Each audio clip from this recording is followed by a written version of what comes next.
Libro de los Hechos, capítulo 27, leemos desde el versículo 27 hasta el versículo 38.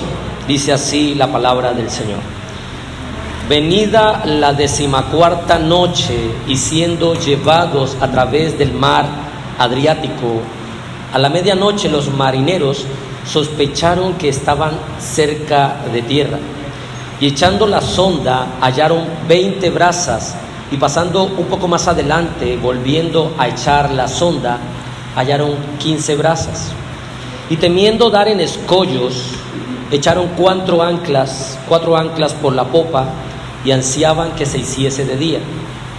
Entonces los marineros procuraron huir de la nave, y echando el esquife al mar, aparentaban como que querían largar las anclas de proa. Pero Pablo dijo al centurión y a los soldados: si estos no permanecen en la nave, vosotros no podéis salvaros. Entonces los soldados cortaron las amarras del esquife y lo dejaron perderse. Cuando comenzó a amanecer, Pablo exhortaba a todos que comiesen, diciendo: este es el 14º día que veláis y permanecéis en ayunas sin comer nada. 34. Por tanto, os ruego que comáis por vuestra salud, pues ni aun un cabello de la cabeza de ninguno de vosotros perecerá. Y habiendo dicho esto, tomó el pan y dio gracias a Dios en presencia de todos, y partiéndolo comenzó a comer. Entonces todos, teniendo ya mejor ánimo, comieron también. Y éramos todas las personas en la nave 276, y ya satisfechos aligeraron la nave, echando el trigo al mar. Oremos. Dios santo, una vez más acudimos a ti por los méritos de Cristo. No hay virtud, no hay sabiduría, no hay inteligencia, Señor, en nosotros, sino solo aquella que usted nos conceda a través de su Espíritu Santo. No queremos quedar con un conocimiento nulo o entenebrecido. Padre, que las limitaciones y pecados del expositor no impidan que los hermanos puedan ver la luz de Cristo y la hermosura de Él en su palabra. Somos tan pequeños, Señor, tan necesitados de su auxilio. Ayúdenos, Señor. Esta mañana, todos aquí reunidos, venimos con tantas expectativas, Señor, de su palabra. Prepare y disponga nuestro corazón para atender la voz, esa voz dulce y omnipotente suya. Que todos nosotros seamos llevados a un temor reverencial a ti, a tu santidad, a tu majestad. Que tú traigas una mayor revelación de tu gloria a nuestras vidas, y que nosotros seamos conformados más y más a la imagen de Cristo. Lo rogamos en su nombre y para su gloria. Amén. El tema de hoy, hermanos, es Cristo, el ancla de nuestra fe. Recientemente lo estábamos cantando en el himno.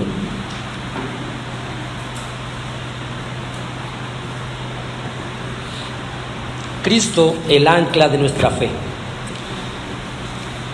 En el versículo 27 se nos dice: venida la 14ª noche y siendo llevados a través del mar Adriático a la medianoche, los marineros sospechaban que estaban cerca de tierra.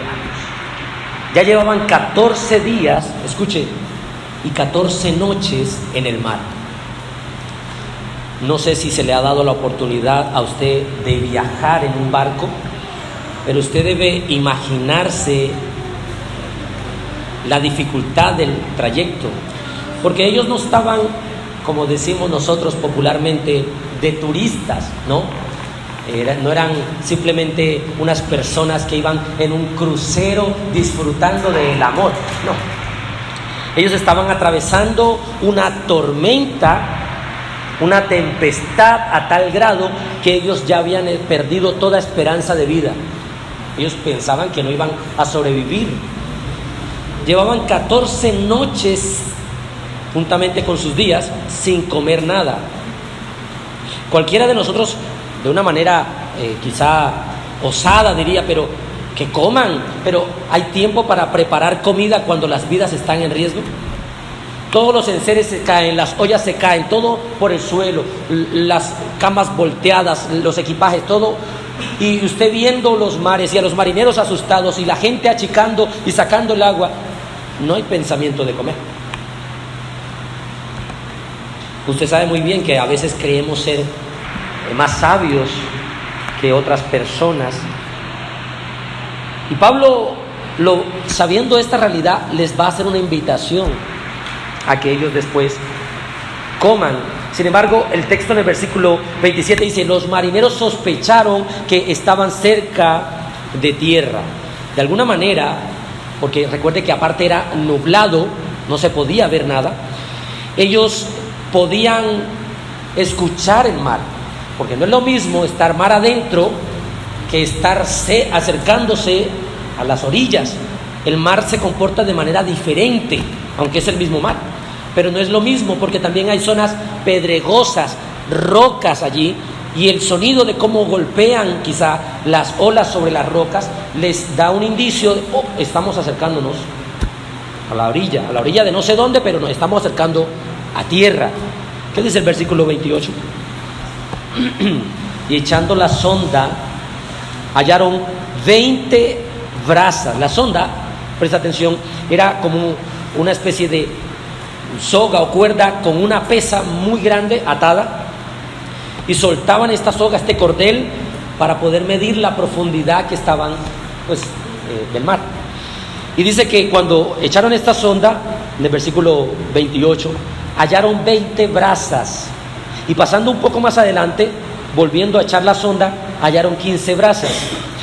Escuche, 20 brazas equivalen más o menos aproximadamente como a 30 metros de profundidad. Y cuando volvieron a medir 15, eran aproximadamente 20 metros. Ellos estaban acercando a la orilla. Recuerde que ellos tenían un temor de no terminar en la parte de África, en donde muchos barcos habían acabado en ruinas y las personas completamente habían perdido la vida. ¿Qué dice en el versículo 29? Temiendo dar en escollos, echaron 4 anclas por la popa y ansiaban que se hiciese de día. Intentaron mantener el barco en el lugar en donde estaban, a aproximadamente 20 metros de profundidad. En caso tal, si tocara nadar hasta la orilla, pues se hacía, pero no iban a dejar que el barco siguiera a la deriva cuando sabían que estaban muy cerca de la playa, de la orilla. Entonces, ¿qué hacen ellos? Lanzan, escucha esto, 4 anclas en la parte de la popa, o como dice uno, en la parte delantera de la nave, para que de alguna forma la nave estuviera apuntando hacia la tierra o hacia la playa, ¿ya? Porque por el movimiento podría de alguna manera volver a perder la noción de dónde era que estaban ubicados. Ahora, así sucede muchas veces en nuestra vida, amigos. Hay tormentas que nos sacuden de tal forma que parece que nos dejan desubicados completamente. Que uno puede empezar a pensar, bueno, ¿qué es lo que yo he hecho con mi vida? De estos 10, 15, 20, 30 años, 40 años, ¿qué es lo que yo he hecho? ¿Qué es lo que he logrado? Empieza uno a lanzar, como dice uno, las anclas para detenerse y decir, yo he navegado y navegado y navegado, pero ¿yo qué es lo que he hecho? Dios usa muchas veces esas tormentas para llevarnos a la reflexión. Porque sabe que cuando todo es fiesta, nadie piensa. Cuando todo es alegría, nadie se toma un minuto para pensar. No, porque todo es ruido, todo es escándalo, es alegría, es fiesta. Pero cuando es tristeza, usted se puede llegar a convertir en uno de los mayores poetas del mundo. ¿Ha visto esas personas que cuando están pasando una pena sentimental, empiezan a escribir unos poemas en las redes que ustedes sorprenden? Porque, hermanos, cuando estamos en aflicción, utilizamos mucho más, no debería ser así, pero así sucede, la reflexión y decir, yo cómo es que llegué a estar con esta persona, cómo es que llegué a meter mi dinero, invertirlo en este lugar, yo cómo es que acepté este trabajo. Pero en la aflicción es que pensamos eso.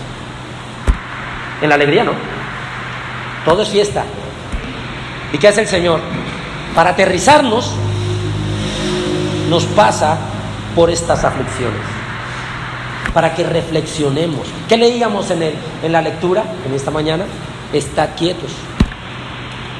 La única forma de que estemos, hay personas que el Señor por su providencia les permite caer en una enfermedad tremenda, para que se queden quietos y mediten a dónde se dirige el rumbo de sus vidas. Hermanos, no tenemos que esperar que Dios envíe pruebas fuertes a nuestra vida para lanzar las anclas y detenernos y pensar, yo necesito buscar de Dios. No tenemos que esperar que llegue la aflicción, la persecución, el dolor. Ahora sí voy a ayunar, ahora sí voy a leer mi Biblia, ahora sí me voy a consagrar. Hemos de ser cristianos constantes en consagración y búsqueda. Lo que dice Romanos, Pablo en los Romanos le dice en el capítulo 12, fervientes en espíritu, constantes en la oración. Pero como a veces no lo hacemos, ¿qué hace el Señor?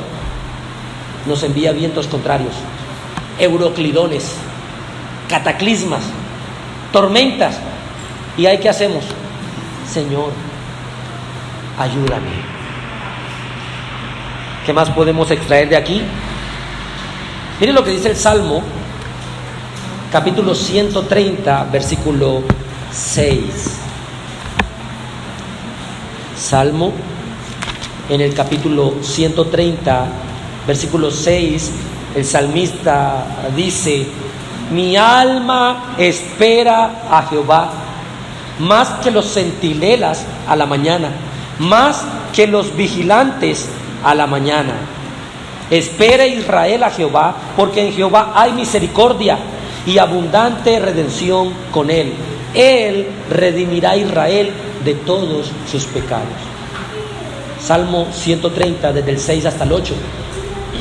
¿Qué es lo que dice principalmente el salmista?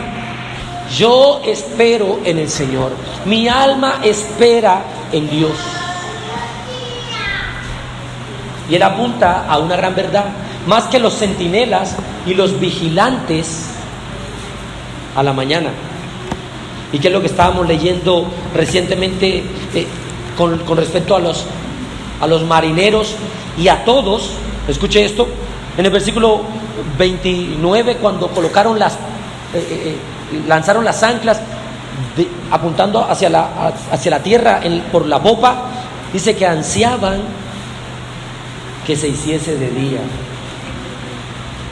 El salmista dice, así ansía, así confía, así espera mi alma en el Señor. Esta tendencia de ¿cómo lo voy a solucionar? Debemos decir, quiero ver cómo Dios se va a glorificar en este proceso. Yo quiero ver con mis ojos cómo el Señor va a obrar. ¿Se imaginan cuando leen las escrituras en los evangelios y usted mira, por ejemplo, al Señor diciendo a los discípulos, denle de comer a los 5,000? Y los discípulos se miraron unos a otros y dijeron, maestro, no tenemos nada. Ellos no dijeron, ya, listo. ¿Qué hubiésemos hecho nosotros, hermano? Apareció un niño, aquí hay unos panes y unos peces, Señor. Muy bien. Y el Señor, y ellos vieron cómo se multiplicaron esos panes y ellos esperaron en el Señor. Yo no sé, aquí hay unos panes y unos peces. ¿Sirve esto? Debemos decir: Señor, aquí están mis panes y mis peces, aquí está mi vida. Pongo mi vida a tu servicio. No será mucho, pero puedes hacer algo, pero yo espero en ti y no en mí. Yo confío en ti y no en mí. En lo que yo pueda hacer no confío, ni en lo que otro pueda hacer conmigo tampoco. En lo que tú, Señor, puedes hacer conmigo. Es lo que el salmista está diciendo: mi alma espera en el Señor, así como esta gente estaba esperando que amaneciera rápidamente. ¿Ha visto cuando nuestra vida está golpeada, nuestro cuerpo con aflicciones, con enfermedades fuertes? Queremos que sea rápido de día porque la noche es asfixiante, es agobiante, y cuando es de día queremos que sea de noche. ¿Qué dice el versículo 30? Hechos 27:30. Entonces los marineros, escuchen, procuraban huir de la nave. Esto manifiesta el corazón del ser humano que no teme ni confía en Dios. Aquellos que no están seguros en el ancla de nuestra fe, que es Cristo Jesús. Aquellos que todavía yacen sin esperanza y desprovistos de cualquier ayuda porque no han entregado sus vidas a Cristo. Ellos buscan la manera de huir, de evitar la aflicción, de escapar a las tormentas. Esos marineros, escuche, no les importaba el bienestar de los pasajeros. Tiempo atrás les habían dicho: no viajemos. ¿Qué dijeron los pasajeros? ¿Qué dicen los marineros? Que viajemos. Listo. No, los marineros saben. Los pasajeros confiaban en sus vidas en los marineros. ¿Y ahora qué hacen los marineros? Quieren huir sin importarle los pasajeros. ¿Y qué podemos extraer de ahí, hermano? A veces no hacemos esto. Ponemos la mano al fuego por fulano de tal, y luego fulano de tal huye. No, yo pongo la mano al fuego por que él se enseña el Señor en Jeremías: maldito el hombre que confía en el hombre. Hermanos, no es esta confianza común, escuche, sosegada que tenemos los unos a los otros. No es la confianza que tenemos cuando le decimos a una de nuestras hermanas: hermana, puede llevarse a los niños, y confiamos en que ella nos va a cuidar. Eso no es una maldición, confiar en esa manera. Es aquel que confía más en el hombre. No, yo estoy segura o seguro de que esto va a salir bien. ¿Por qué? Porque es que fue mi papá, fue mi mamá, fue el jefe, fue mi compañero. Es que yo tuve un sueño. Estoy confiando en la carne, en el hombre, no en el Señor. Y luego llegan los tropiezos. Señor, ¿por qué a mí?, preguntamos. Pero el Señor no nos envió. Estos marineros no le importaba nada la vida de los pasajeros. ¿Y qué vemos ahí? El pecado del egoísmo, del sálvese quien pueda. Vemos el pecado del egoísmo porque ellos piensan en sí mismos y no piensan en los demás. ¿Cómo estamos nosotros con ese pecado? Vemos a otros con necesidad y nos da absolutamente igual. El egoísmo, hermanos, es un pecado grave y surge desde que somos pequeños. Se empieza a manifestar, es muy rápido de notar.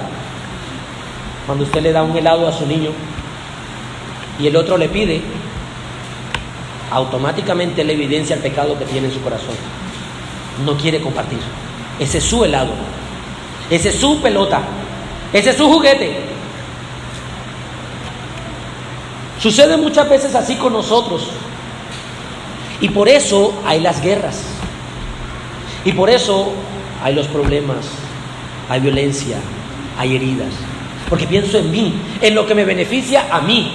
No me importa si te perjudica a ti. ¿Cómo salgo yo beneficiado de esto? ¿Qué recibo yo de esto?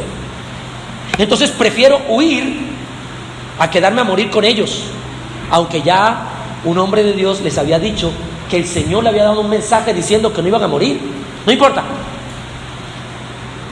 Solamente Hay un barco, un bote salvavidas, hay un solo esquife. Pues vamos los marineros. Sí, ¿qué tenemos nosotros que ver con los demás? Huir.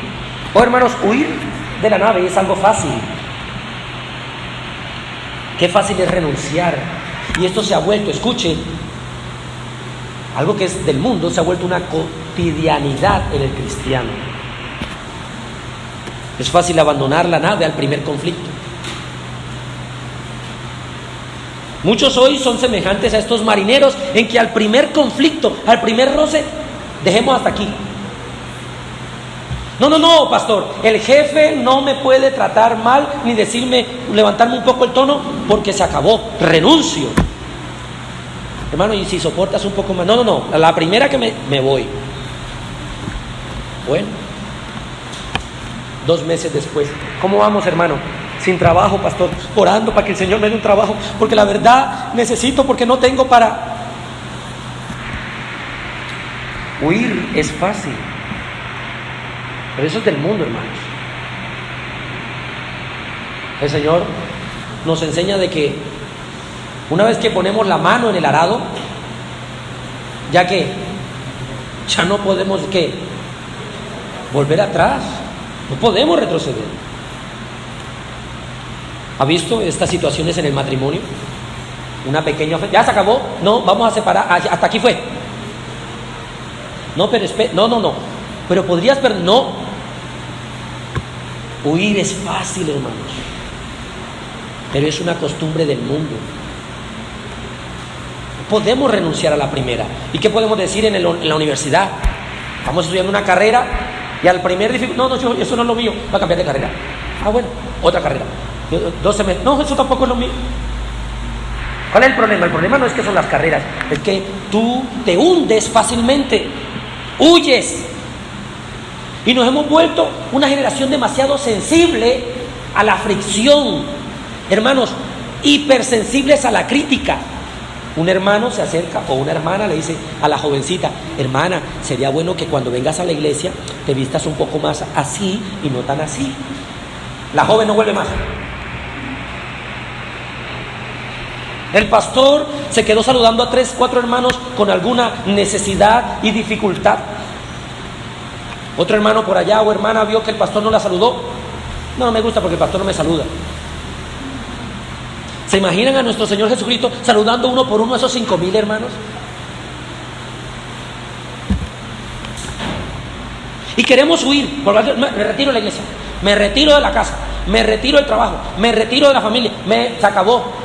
Los padres tratando de corregir a sus hijos y apretan para inducirlos en el camino de bien. Ya te odio, no eres el papá más aborrecible de mi vida. A mis amigos, los papás no le dicen nada, les dejan hacer lo que quieran.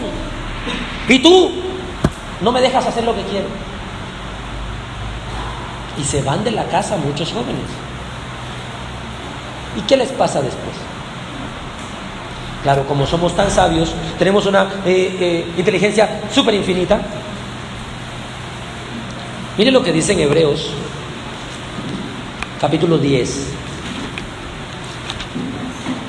Hebreos capítulo 10, versículo 35 hasta el versículo 39. Dice: no perdáis pues vuestra confianza, que tiene grande galardón, porque os es necesaria la paciencia, para que habiendo hecho la voluntad de Dios, obtengáis la promesa. Porque aún un poquito, y el que ha de venir vendrá y no tardará, mas el justo vivirá por fe, y si retrocediere, no agradará a mi alma. Pero nosotros, dice el apóstol, no somos de los que retrocedemos para perdición, sino de los que tienen fe para preservación del alma. No podemos huir y retroceder, hermanos. No podemos bajarnos de la barca. Debemos confiar que en medio de la tormenta Dios está con nosotros. Él es el ancla de nuestra fe. Esa barca no se moverá. ¿Recuerdan ese pasaje?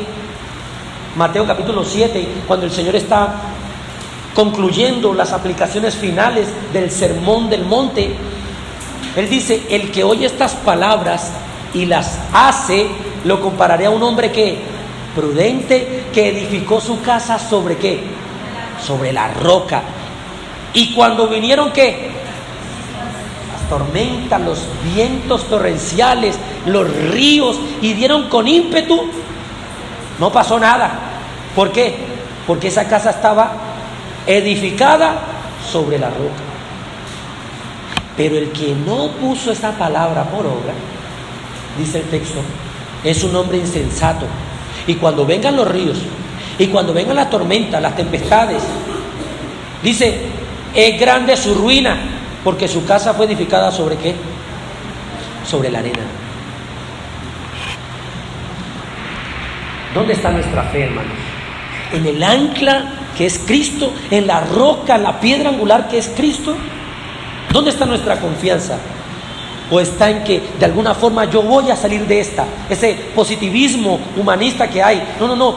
Querer es poder. Yo puedo, yo voy a salir de esta. El mañana será mejor. El mañana será peor. Sin Cristo, todo es peor, hermanos.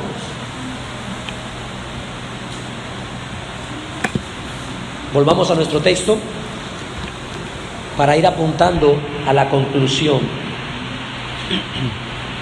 Versículo 30. Entonces los marineros procuraron huir de la nave y echando el esquife al mar aparentaban hipocresía. Aparentaban. ¿Qué aparentaban? Como que querían largar las anclas de la proa. Ya habían tirado las de la popa. Entonces, vamos a la parte de atrás. ¿Qué van a hacer? No, vamos a tirar las anclas de la proa. Bueno, no era eso lo que iban a hacer. Iban a soltar el bote salvavidas, que era el esquife, se iban y chao, se iban a ir. La hipocresía, mis hermanos. Hemos nosotros de observar nuestras vidas, si estamos viviendo cristianismo, escuche, hipócrita. Si es que aquí nos conducimos con una aparente imagen de piedad y afuera vivimos como demonios. Y no importa, mis hermanos, si nosotros somos miembros de la Iglesia Bíblica Palabra Fiel. No importa el conocimiento teológico que tengamos. No importa si nos sabemos todos los himnos y si nos vestimos muy decorosos y recatadamente. Si no andamos en integridad, en la intimidad delante de Dios, somos hipócritas. Somos semejantes a los fariseos. ¿Y qué les dijo el Señor a los fariseos? Ustedes son hipócritas, son sepulcros blanqueados. Por fuera se ven limpios, oiga, blanqueado, bonito, pintadito. Un ataúd por fuera se ve, oiga, qué belleza. ¿Y qué hay dentro? Pudrición. ¿Hipocresía? Cuidado. 31. Pero Pablo dijo al centurión y a los soldados: si estos no permanecen en la nave, vosotros no podéis salvaros. Es decir, si no se quedan los marineros, estamos condenados. Pero Pablo, el ángel del Señor, de quien eres y a quien sirves, te dijo que todos nos íbamos a salvar. Sí. Y ahora estás diciendo que si se van ellos no nos vamos a salvar. Sí. Pero ¿quién es más poderoso? ¿Dios o los marineros? Dios. Y entonces Dios no nos puede salvar, aunque se vayan los marineros. No. Porque aquí vemos la soberanía de Dios y la responsabilidad del ser humano. Dios nos va a salvar, sí, pero hay que quedarnos en la barca. Si se bajan, mueren. Dios nos va a salvar, sí, pero hay que comer. Si no comen, mueren. ¿Cuánto comprenden? Claro que Dios nos va a salvar, pero hay cosas que en este sentido tenemos una responsabilidad de hacer. Como aquella persona que está esperando que de repente, con sus oraciones y ayunos, le venga alguien tocando la puerta con un maletín lleno de dinero y le diga: aquí te envía el Señor, buen siervo fiel, para que te compres la camioneta, la casa y las fincas que tanto desea tu corazón. No, Dios nos va a bendecir, sí, pero hemos de estudiar. Repito, a los jóvenes que hay aquí, hemos de estudiar. Niños, hemos de estudiar. Y luego hemos de trabajar. No, yo no quiero trabajar. El que no trabaja que no coman. Y entonces estudiando y trabajando disciplinadamente, sosegadamente, glorificando al Señor en trabajos dignos y piadosos, Dios nos va a bendecir. Pero si me quedo en mi casa, orando, ayunando, las probabilidades de que me vaya a la presencia del Señor más rápido son muy altas. Por mucho tiempo el cristianismo tuvo este tipo de enseñanza. No estudie. No compre casa, no se prepare. Ya Cristo viene ya, así que ya. Haga lo que pueda, que ya, de repente, ya. Y esto generó, hermanos, un cristianismo analfabeta. Un cristianismo sin cultura bíblica, sin cultura de estudio de las Escrituras, sin doctrina, sin teología, nada. Iban a orar, no sabían cómo orar, pero ellos decían que estaban orando. No, hermanos, si queremos que Dios cumpla sus propósitos en nosotros, hemos nosotros de hacer lo que Dios pide que nosotros hagamos. Hemos de quedarnos en la nave, no huir cobardemente. Hemos de desconfiar en el Señor y esperar, y Él obrará. Sí, somos ese pueblo de Israel que cuando viene Goliat, con temor y todo, nos quedamos ahí enfrente de batalla. No lo enfrentamos, pero estamos ahí esperando. Y aparece ese David que simboliza a ese Señor Jesucristo a enfrentar al Goliat por nosotros. Pero el pueblo de Israel no se fue. Ellos se quedaron ahí esperando. No hemos de bajarnos de la barca, ya todo se acabó, no, hemos de esperar. Esposo, todavía hay esperanza para este matrimonio. Vamos a orar, vamos a buscar consejería bíblica matrimonial. No, ya yo di por perdido a mi hijo. No, hermano, no se baje de la barca. No deje de orar por su hijo. No deje de orar por su esposo, por su esposa. Qué fácil es renunciar, hermanos. Y es lo que el enemigo quiere. Escuchen, si nos bajamos de la barca, no podremos salvarnos. ¿Qué esperanza queda para nuestros familiares si dejamos de orar por ellos y los damos por perdidos? ¿Qué esperanza queda, hermanos, en nuestros trabajos, en nuestros negocios, en nuestras cosas, si renunciamos? ¿Cómo concluyen entonces los soldados? Versículo 32. Entonces los soldados cortaron las amarras del esquife y lo dejaron perderse. ¿Vio? ¿Sí?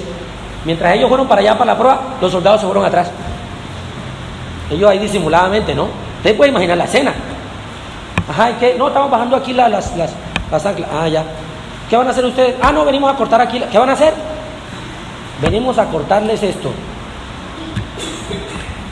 Y ellos no dijeron nada. La hipocresía puede llegar hasta lo último, hermano. No, yo no lo hice. No, la mentira. ¿Dónde están las pruebas? Fotos, audio, video. No, ese no soy yo. 33. Cuando comenzó a amanecer, Pablo exhortaba a todos que comiesen diciendo: este es el 14º día que veláis y permanecéis en ayunas sin comer nada. Por tanto, os ruego que comáis por vuestra salud, pues ni aun un cabello de la cabeza de ninguno de vosotros perecerá. Qué raro, hace unos raticos estaba diciendo que podrían morir, ahora dice que no, que nadie va a perecer. ¿Por qué? Porque Dios ya había establecido que así fuera, pero había una responsabilidad, hermanos.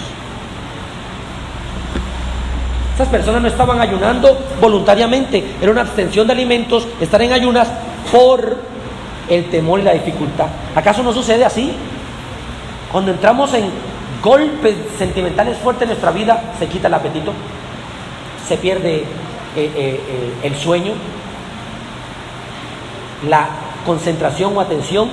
La persona está como mirando el infinito, un punto fijo, porque son tantos las tristezas, cicatrices, traumas, dolores que está viviendo, que puede caer en un grado de depresión, de ansiedad y un cuadro terrible, ¿no? ¿Qué le dice Pablo? Coman. ¿Cuál es el dicho popular de nosotros? Enfermo que come no muere. No muere, mis hermanos. ¿Qué hace Pablo? Pablo aprovecha la oportunidad para dar ánimo. Es lo que hacemos cuando vemos que estamos en aflicción. ¿Somos los pesimistas de la familia? O nosotros, por lo contrario, lo que hacemos es decir: esperen, no todo está perdido, vamos a orar. Y si lo intentamos con lágrimas delante del Señor, tenemos los ojos demasiado secos, y si nos humillamos bajo su poderosa mano, somos esos hermanos, esos Pablos que tratan de traer alimento y motivar a las personas a que coman. Cuando las personas están en aflicción, les llevamos el alimento espiritual. Le decimos: sí, yo sé que el doctor ha dicho esto, pero la palabra del Señor enseña lo otro. Hemos de confiar en el Señor, hemos de confiar en su voluntad. O de lo contrario, sí, ya estamos perdidos, no sabemos qué hacer, se acabó. ¿Qué dice en el versículo 34 en adelante? Por tanto, os ruego que comáis por vuestra salud, pues ni aun un cabello de la cabeza de ninguno de vosotros perecerá. Y habiendo dicho esto, tomó el pan y dio gracias a Dios en presencia de todos. Partiéndolo, comenzó a comer. Él mismo es un ejemplo de confianza en Dios. No es: confiemos en Dios. Ay, Señor, ¿qué vamos a hacer? Sí, confiemos en Dios. No, Él da ejemplo de confiar en Dios. Da gracias al Señor. Ora con total tranquilidad en medio de la aflicción y se alimenta en la tempestad. ¿Está escuchando eso? Así como en el versículo final del libro de Salmo, capítulo 23, cuando dice: aderezas mesas delante de mí en presencia de mis angustiadores. Tú preparas la mesa, Señor, delante de mí, y los angustiadores están ahí mirándome para atacarme, para hacerme daño, y yo aquí estoy comiendo la mesa que mi rey me preparó. Eso es maravilloso, poder disfrutar de la dulce compañía del Señor, de su dulce espíritu, de toda esa gracia gloriosa, abundante que Él destila a nosotros por medio de su palabra, a través de las oraciones, en medio de las aflicciones. Esa dicha, mis hermanos, la tienen solo aquellos que su ancla es Cristo. Aquellos que su ancla no es Cristo son los marineros. Están desprovistos de auxilio, de ayuda. Él es nuestro pronto auxilio, nuestro amparo, nuestra fortaleza. En las tribulaciones Él nos ayuda. Oh hermano, ¿quién ayuda a aquel que está sin Cristo? 36. Entonces todos, teniendo ya mejor ánimo, comieron también, y éramos todas las personas en la nave 276, y ya satisfechos aligeraron la nave echando el trigo al mar.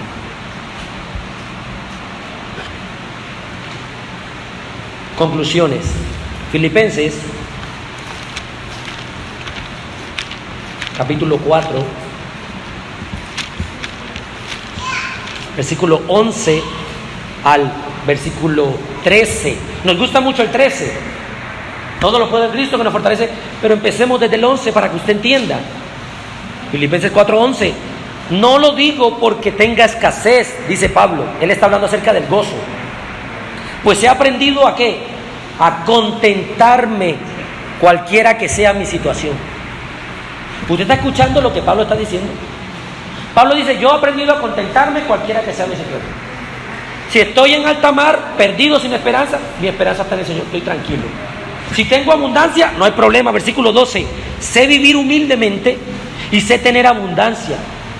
En todo y por todo estoy enseñado, así para estar saciado como para tener hambre, así para tener abundancia como para padecer necesidad. Todo lo puedo en Cristo que me fortalece. No importa cualquiera que sea mi situación, yo estoy enseñado, yo estoy preparado, yo he aprendido a contentarme cualquiera que sea mi situación. Es fácil, hermanos, manifestar palabras de gratitud y contentamiento con nuestro Señor cuando la nevera está llena, pero hemos de hacerlo también cuando está vacía. Es fácil glorificar al Señor cuando nuestros jefes y superiores nos tratan bien, pero hemos de hacerlo también cuando nos tratan mal. Pedro dice que hemos de soportar incluso a aquellos que jefes o amos o superioridad, o sí, ¿cómo lo podemos decir? Superiores, autoridades que nos traten a veces de una manera pesada. Sé vivir así como Pablo, con tormentas, sin tormentas, con frío, con calor. Mi alma alabará al Señor, haga frío, haga calor. Escuche, esa es una de las oraciones que hemos estado, o bueno, he estado también yo haciendo, además de la iglesia, con mi vida. Señor, con voz o sin voz, mi alma te alabará. ¿Y qué si el Señor quiere que perdamos la vista? Con vista o sin vista, mi alma le alabará. ¿No es el Señor el que dice, es mejor que nos arranquemos un ojo y que entremos allá? Que nos cortemos una mano si no es ocasión de caer y entremos allá. ¿No es el mismo Job el que dijo, aunque Jehová me matare, en él esperaré? Hemos de confiar completa y rotunda y absolutamente en este Señor, que es nuestro buen Dios, Cristo Jesús, porque Él, hermanos, es el que con sus vientos está dirigiendo la nave. ¿No nos gusta cómo dirige la nave el Señor? No importa mucho, Él la dirige. No es el capitán. El capitán puede estar incluso ahí en el timón, no puede hacer nada. Dios dirige la nave. Primera conclusión, el ancla de nuestra fe es Cristo. Anoté aquí una historia que me pareció interesante. Había una misionera en Brasil, escuche esto, y esta hermana tenía una especie de, nosotros le decimos media agua, ¿no?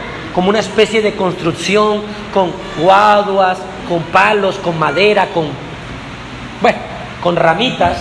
Y allí en ese media agua, en esa pequeña construcción, ella alimentaba a niños y les predicaba el evangelio por mucho tiempo.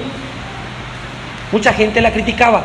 De repente vino una lluvia torrencial a ese pueblo y el único lugar que se despedazó y se destruyó fue el lugar donde la hermana predicaba la palabra y alimentaba a los niños. De repente se llenó eso de reporteros y de personas preguntando, periodistas. Oiga, ¿y usted no se supone que cree en Dios? ¿Dónde está su Dios ahora? ¿Cómo es posible que si Dios es un Dios de amor, todas las otras casas no le pasó nada, pero donde usted predica el evangelio y alimenta a los niños se le destruyó? La hermana estaba escuchando. Eran buenas preguntas, como el Salmo cuando dice, ¿dónde está tu Dios? ¿No dice así? ¿Por qué es que Dios le permitió que eso le pasara a usted? A veces pasa eso en nuestra vida. Cuando enfrentamos una crisis, ¿por qué es que le permite Dios que le pase eso a usted? ¿Qué respondió esta hermana? Unos días después de meditar y pensar, y respondió, Dios sabe por qué permitió esto. ¿Quieren saber por qué? Y los periodistas dijeron, sí, porque Dios quiere derrumbar esto de palos y construir un edificio de concreto de 3 pisos para predicar la palabra y alimentar a los niños. Asimismo, Dios permite y destruye muchas veces nuestros edificios de palo para edificar, hermanos, edificios de concreto de 3 pisos. Pero hemos de confiar y esperar en Él. Segunda conclusión, dado que Él es el ancla, ¿cuál es nuestra posición en las adversidades? Que somos como los marineros, queremos huir, queremos escaparnos, estamos pensando que estamos solos en esos momentos y queremos arrancar, queremos ir lejos de esta aflicción. O somos como Pablo y los demás que están soportando esta aflicción y confiando en el Señor. ¿Cuál es nuestra postura en las aflicciones? Tercero, las tormentas nos pueden dar una oportunidad de servir a otros y hablar de Cristo. ¿Qué fue lo que hizo Pablo? Habló de Cristo. mi Señor, de quien soy, a quien sirvo, testificó de Cristo. ¿Usted cree que Pablo no tuvo oportunidad de alguna forma para compartirles? Y después oró delante de ellos. Muchos cristianos ni siquiera se atreven en un restaurante de mucha alcurnia inclinar su rostro y dar gracias por los alimentos. ¡Qué vergüenza! ¡Qué pena! Cuidado. El que se avergüence del Señor aquí en la tierra, Él retribuirá eso en el cielo, hermano. Cuarta y última conclusión. Es inútil llenarnos de desesperación y ansiedad en las crisis, porque eso no ayuda en nada, hermanos. Nuestro deber es buscar al Señor y descansar en Él, dirigir nuestro corazón a descansar en la voluntad de Dios. El Señor Jesucristo es ejemplo de eso en el Getsemaní. Cuando estaba orando, dijo: Padre, pasa de mí esta copa, pero no se haga mi voluntad sino la tuya. Padre, yo quiero que me quite esta aflicción, ya no puedo soportar más, Señor, pero haga su voluntad. Haga conmigo lo que usted quiera. Haga con su siervo, con su sierva, lo que usted le plazca, Señor. Nos gusta orar: líbrame de esto, Señor. Sácame de este pozo. Quita este peso de mí. Arranca este dolor. Llévate esta aflicción. Pero hemos de orar, como dice Pablo, hemos de aprender a contentarnos cualquier situación y decir: Señor, sea hecha tu voluntad en mi vida, no la mía, sino la tuya. Una pregunta: ¿realmente Cristo es tu ancla, hermano? Porque si Cristo es tu ancla, no tienes por qué saltar del barco, no tienes por qué rendirte, renunciar y hundirte. Tienes que confiar en el Señor. Y si Cristo no es tu ancla, no importa cuánto dinero hayas amontonado en la tierra, no importa cuánta riqueza creas que puedes pagar por tu rescate, me refiero al rescate de tu alma. Si Cristo no es el ancla, tu barca está perdida. Estás condenado a la destrucción. No importa que botes todos los enseres, no importa cuán bonito fue el barco que construiste y elegante el que compraste, tu barco se va a destruir, porque tu ancla no es Cristo. Y cuando lleguen las tormentas, escucha esto, porque llegarán, perecerás. No hay esperanza para los que están sin Cristo. Sin embargo, la Escritura enseña en Romanos que no hay condenación para los que estamos en Cristo Jesús. Oremos.